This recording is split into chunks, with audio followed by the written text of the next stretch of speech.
I think really don't have much of a choice but to trust him for now. Alright, so without further ado, off to see what Farod. I'm gone. Oh, but you know what? We never found that dang water for Glee. I'm There gone. should be some water from an artist. Areas littered with bones and droppings of dank animal stench. Can I not go in there? Done. Done.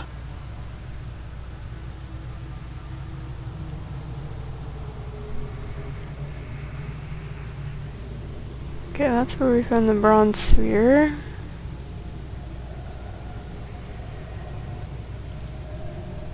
I'm gone.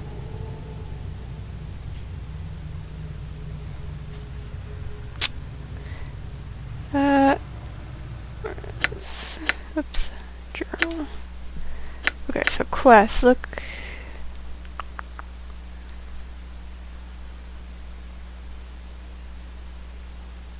Find the decanter of endless water.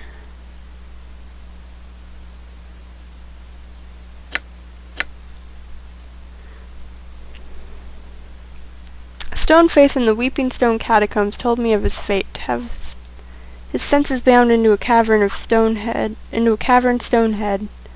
carven, through which all the filth of sigil would eventually flow. This curse can be broken by a taste of pure water. Apparently the artist collector Chad knows where I can find him. Okay, so I guess maybe Chad's not even down here. For some reason I thought... Done. I might have to watch through my previous videos because I swear I heard something about it being in the Drowned Nations. But I think put that on hold for now and we'll just get back to see what Farod has to say.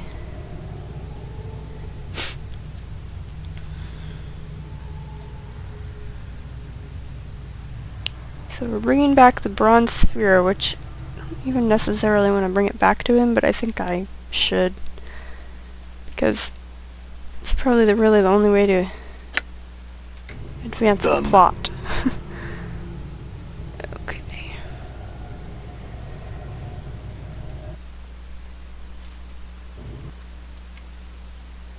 And then we probably will go into the Warrens of Thought again, if we're able to do that. So we can maybe kill Minnie as one, and then maybe we'll... Because I am still interested in talking to the Silent King. Seems like he'd probably have a lot of wisdom to offer.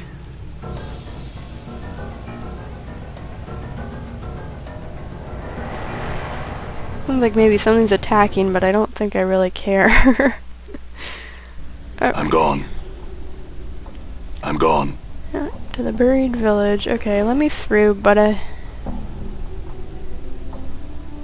I'm gone. damn it.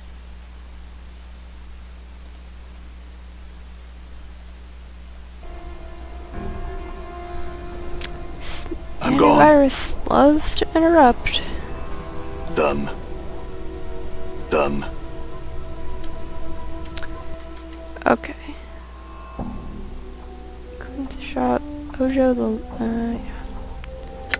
Actually, let's return Uher's knife to him first. I think he was just wandering around in the street somewhere. Where were you, Uher?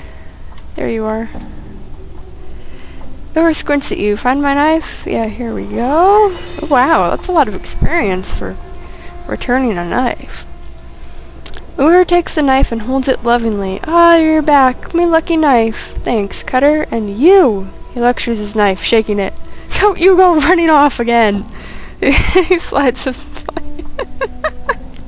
slides the blade into its sheath with a smile. Updated my journal. That's cute.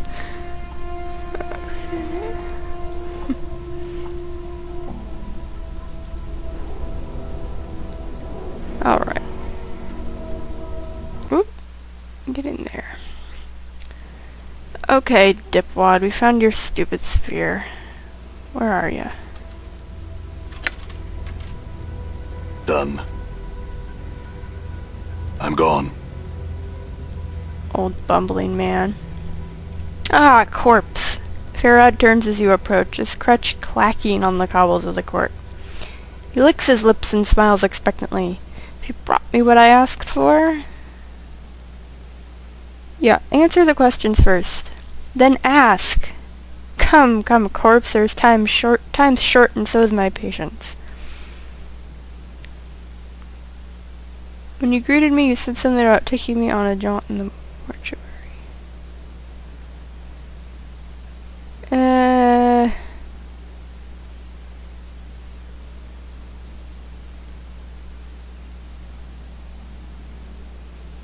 think I've already read that. It seemed like that's new information. Okay. Actually, save first. Okay. 15,000 experience.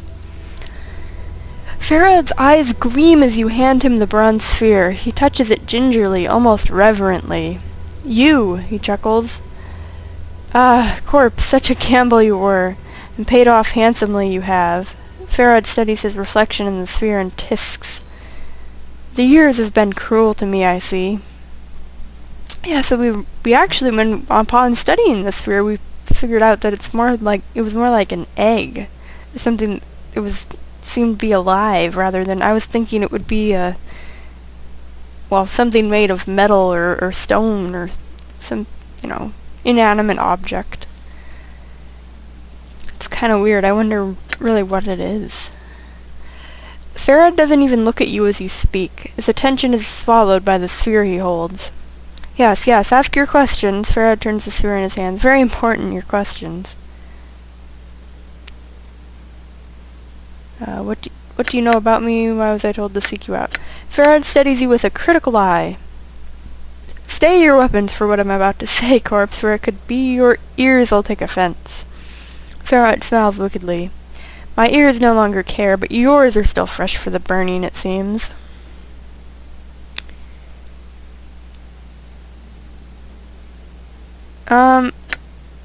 Probably attempt to lie here, 'cause I don't think we'd be opposed at all to killing Farad. And, to be honest, he's not really that popular. I guess he does have some followers out of fear, but... yeah. The truth. Farad's tone softens, as if cajoling. The truth was stretched a bit from my mind up to my tongue when we first spoke, corpse. In all terrible honesty, I know little about you. He raises a finger. Yet, hear me out. I think, Nameless One was raising his hammer there. Hearing that. Farad, this better be worth hearing. You're a cutter who plays at being dead, as I see. Farad squints at you. Some time ago you came to me, like you are now, but not. Just strolled right into Illwind Court and said you wanted an audience with me. Audience? Aye, an audience. Farad chuckles like whispering sand. Like I was royalty. He seems amused, but there's an edge in his voice. You knew the right things to say, you did, oh yes. You spoke the chant like a governor, born and true, and I listened. What did I want from you? Farad gives a mock bow, his crutch creaking as he leans against it. Oh, Farad, great collector king, he says, I have come before you to request a boon. A boon? What could I offer a man of such obvious strength? Farad wags his crooked finger. And you asked for a strange thing. You said, Lord Farad, I ask for courtesy. Your collectors roam throughout the hive. If they should find my body, I want it kept safe. That is all I ask. Farad shrugs. A simple boon. Except, there's nothing to be gained from it for you. Why did you even agree? Why did he agree? Farad falls silent for a moment. A dead man can keep no promises, and promises to a dead man are easy enough to make, corpse. Yeah, you're a merchant, not a Samaritan. There must have been another reason. Aye, Farad's face suddenly peels back in fury, his skin flashing red. After you'd strung up a score of my blood on the hive walls, to die, I'd had enough reason to promise you the plains themselves. Then your butchering self comes to my home, my kip, to demand a boon of me. Farad calms himself, though his face is still flushed. I agreed.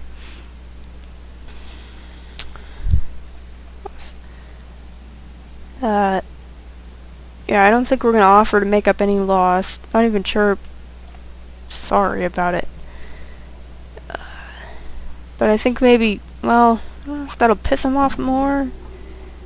Yeah, just... You knew things about me. Things only I knew. You know I was greedy for something beneath sigil, and you put a name and picture to it. The bronze sphere, you said. I didn't think you would fetch it for me. Yet did you? Aye, the planes turn in strange ways. That's all you know? All I know? Nay, but it's all I know about you.